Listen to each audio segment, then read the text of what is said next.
in the loud, fast-moving city of Asaba, a place where every hour is busy, where beauty talks louder than the truth, and where the night comes alive with music and perfume, there lived a young woman named Ifunanya. Online, she was known as Naya Baby. She was 28 years old, beautiful, soft-spoken. She lived behind the mobile police barracks. She worked at a makeup studio, laid wigs, fixed brows, sold lace and lash on the side. Her charm was effortless. Her figure was enviable, but her eyes always carried a small sadness. She wasn't loud, didn't chase clout, or drag people in comment sessions. She wasn't the type to start drama. Naya just wanted love, a real one, not those, hey, dear me, I am bored type of men. A man who would see her, hold her close, reassure her and take care of her. But her heart had one wound, it couldn't close. The men who liked her didn't stay. The one who stayed didn't commit. And the one she wanted never even looked at her twice. Every day she scrolled her timeline, watching other girls get flown out in vacation, get engaged, get married, receive cars and houses as gifts. She felt left behind and invincible. One slow Tuesday, Naya stopped by her friend's place, Debbie Slash, a beauty shop. Debbie welcomed Naya. They sat on the chair, talked and laughed. But along the line, Naya decided to open up about her worries. Debbie, Naya called. I don't understand what is wrong with me. I am not ugly. I am not loud. I mind my business. But it's like men don't just see me. Debbie sat there and listened quietly to Naya as she lamented. At the end of everything, Debbie's voice dropped. There is something you can try if you haven't tried and if you're serious. Naya raised an eyebrow. It's called kayamata. Debbie nodded. Not ordinary kayamata. The real one. It will open doors for you. Men go they rush you like mosquito. Naya didn't flinch. She wasn't even playing. She didn't even ask question. She just said, Debbie my friend, send me the plug ASAP. The plug was called Lami, but everyone on TikTok and Instagram knew her as Lami's attraction. She was based in Port Harcourt. Her page was full of testimonies. He proposed to me barely 3 months of using the oil, Lami. Then another comment from another different person. He flew me to Dubai after I used the padlock lotion. Now wow, Lami, your products, they work.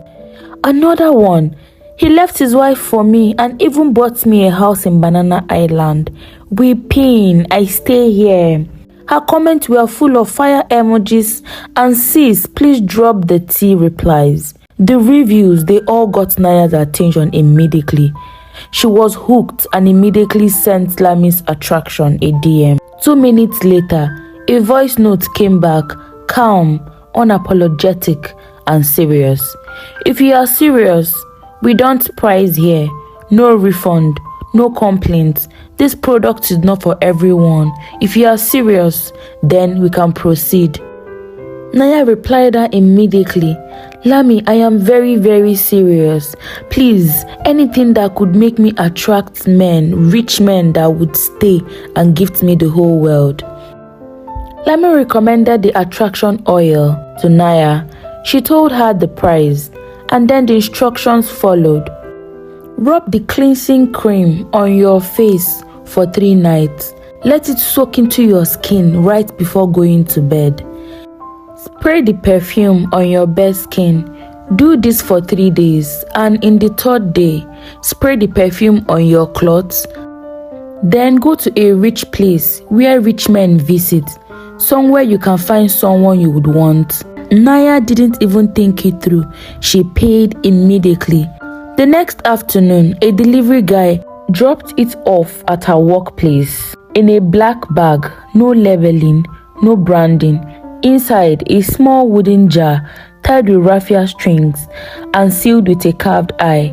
She took it home and unwrapped it carefully. A folded instruction note dropped out. The oil didn't smell like cream. It smelled like something unfamiliar. and slightly like someone else's sweat. The perfume, however, smelled delicate, very nice and flowery. When the night came, she hesitated at first, then locked the door, rubbed it on her face to her neck, one smooth stroke, just as the note instructed. For 5 minutes, nothing happened. She felt alright, then a few drops of sweat, and she slept. The next morning, she woke up looking the same, like nothing changed. On her way to work, a black SUV pulled up beside her. The driver rolled down the glass. She recognized him. This was one fine man she saw almost every morning on her way to work, but he had never spoken to her, not once. Neither did he ever notice her. But that day he smiled. "Are you heading to town?" "Yes," she replied. "Alright, if you don't mind, would you get into the car? Let me drop you to your destination." She agreed and entered his car. He took her number, and by the time they got to her workplace, her phone buzzed. It was an alert with the description, "Thanks for being beautiful and perfect." She smiled. For the first time in months, she felt visible. That night, she posted photos online. Her ex, the one who ghosted her last year, texted, "You glow different. What happened, Naya? Please, can I have your number?" Suddenly, men began to pay her fare even before she entered cabs. Strangers sent her gifts. Ezra, the gym guy who never noticed her, commented on one of her photos. "You have been on my mind all day." Naya was winning. On the 4th day, she followed the instruction, sprayed the perfume, wore her beautiful red dress, and headed to a luxury mall in Asaba. She met a very good-looking man named Dennis. He was handsome, tall, very put together, rich, with soft beards. Dennis was the kind of man Naya had only seen on Instagram reels and wedding blogs.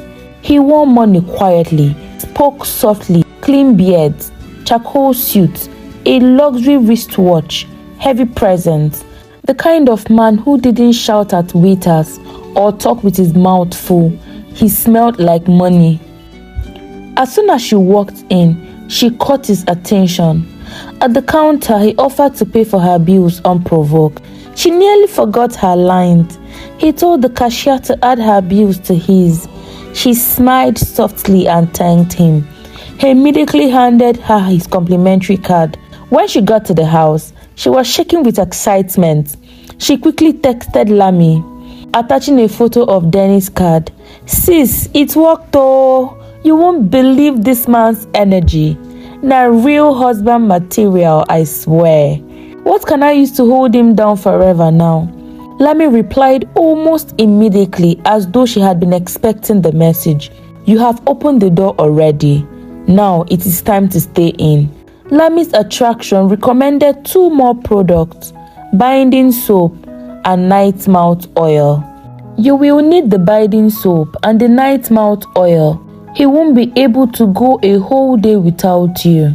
Naya sent the money without even blinking. 2 days later, the package arrived, again in black bag, no name, no branding. This time, it had a soap carved with strange initials and a small bottle shaped like a mouth, but Naya didn't care. The instructions were clear. Bath with the soap only at night. Rub the night mouth oil on your tongue, then kiss him any day you guys are opportune to be together. Never speak another man's name within 1 hour of using it. And never ever use it when you are sad, most importantly. The last one sounded strange to Naya, but she didn't care. She obeyed. By the weekend, Dennis had invited her to dinner. He flew her to Abuja, rooftop restaurants, jazz music, candle lights and rose flowers on the floor. It was everything she had always seen online. He ordered red wine. She wore a silk golden dress, the one he had ordered for her a week prior. She had her bath with the soap, used the perfume, and rubbed the night mouth oil carefully before leaving the house. They kissed at the end of the night, and it was like magic.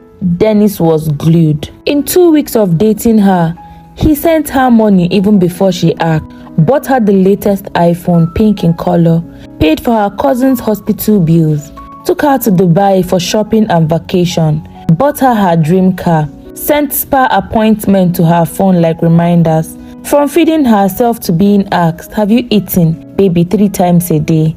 She even stopped going to the makeup studio. The whole of Asaba knew she had finally blown.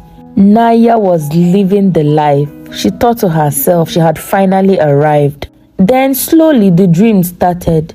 First, it was faint touches on her shoulder while she slept. Then loud knock at exactly 3 a.m. for 3 nights straight. And always nothing was outside. One night, she was getting ready to go to bed, applying lip gloss. Her hand slipped. She looked at the mirror. Her reflection was still applying the gloss, even when she had stopped. She blinked. The reflection stared back, then smiled, a little too wide. She gasped and jumped away from the mirror. Her hand was shaking. Her perfume bottle shattered on the floor. That was when she noticed it. The back of her neck, usually smooth, now had a small mark, like an eye. Slowly, Dennis began to complain of headache and night sweat. He couldn't sleep. He said she smelled different, even though she wore the same perfume. He started pulling away from her when she kisses him. One evening, he stood in her apartment, quiet. "I don't know what's going on, but I feel like someone is watching me, even when I am alone." She tried to laugh it off, but his eyes didn't move. "Sometimes I dream of a woman who walks backward. She had no face, just a body she rubbed somewhere. And then she turned back to me." Naya's blood went cold. She panicked because for days she has been seeing the exact dream Dennis just narrated to her. She immediately messaged Lami's attraction. "Lami, I don't know what is happening. I am scared. Dennis is acting strange. I hear strange sounds. Something touched me last night. What do I do, please? What is happening?" Lami didn't respond immediately as usual. When she finally did, her voice was slow, flat, and strange. "You robbed your desire. You opened the door. Did I not warn you? Never use it when you are sad. Think." Naya froze. She remembered that night she had fought with Dennis over a missed call. He didn't say sorry. She had cried, then rubbed the oil, saying, "You are not going anywhere." She didn't know the oil was listening. She forgot about the instructions. Lami's voice came up slowly. "He won't leave now," she said, "but neither will the spirits leave. So don't be scared." Naya tried to scream, but her voice didn't come out. The next morning, Naya's tongue was so swollen it hung outside of her mouth. When she looked at herself in the mirror, she tried to scream, but her tongue covered her whole mouth. She couldn't speak, couldn't eat, could barely even breathe. Naya reached out to Ne, her younger sister, sending her a blurry picture of how her tongue now looked. Ne rushed into Asaba from Enugu, where she was doing her NYSC. When she arrived at Asaba, she found Naya on the floor, wrapped in sweat. The smell had changed. It wasn't the perfume. She smelled of something rotten. She rushed Naya to the hospital. They ran tests, checked her vitals, gave her injection, but nothing was working. The doctors were confused. They said her body was rejecting itself. She began to bleed from the nose. Her skin dried out. Then they began to peel. Slowly, in thin, silent layers, her body began to swell. The nurses thought it was cream reaction or maybe kidney failure. But then none of that was the issue. While helping her to bathe one day at the hospital, one of the nurses screamed. She ran out of the bathroom. She told the doctor she had seen something moving under Naya's skin. She said it looked like an eye, but the doctor ignored it. It could have been tattoo or anything, the doctor said to the nurse. Ne called their mother's pastor. He came with some people and a white wrapped Bible. They poured oil, prayed, sang, shouted. Naya didn't flinch. On the second day, they came back to the hospital. They placed the Bible on her chest. They prayed and prayed and prayed. Then her body slowly started going back to normal.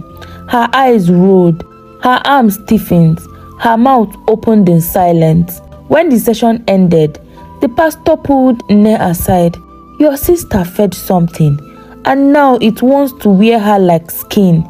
This is deep. This is possession. Ne was confused and didn't know what to do. That day, the doctor discharged them because what was wrong with her wasn't obviously medical. They returned home and covered every mirror. Her body started settling, swelling reduced, but Naya didn't still speak. In 2 days, it came back. It happened at around 2 a.m. in the morning. Ne had a choking sound from the room. She rushed in and found Naya frozen, eyes wide, tongue hanging again, body shaking like a rope under tension.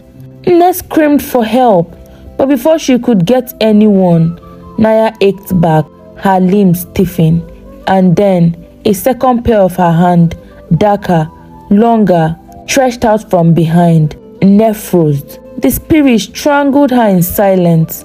No struggle, no scream, just her eyes staring into nothing. She was strangled to death. Ne carried her to their family house where she was buried quietly. Her autopsy said respiratory failure, but Ne knew that wasn't what killed her. Nobody talks about it. And as for Dennis, he got himself after prayers, and he became more careful and more prayerful. And as usual, life went on for everyone. Lami continues selling the kayamata to other girls. Once a negative review is dropped on Lami's page, she deletes it immediately.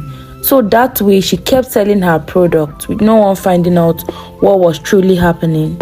That way, she continued her business and kept destroying the lives of young people. Thank you for watching.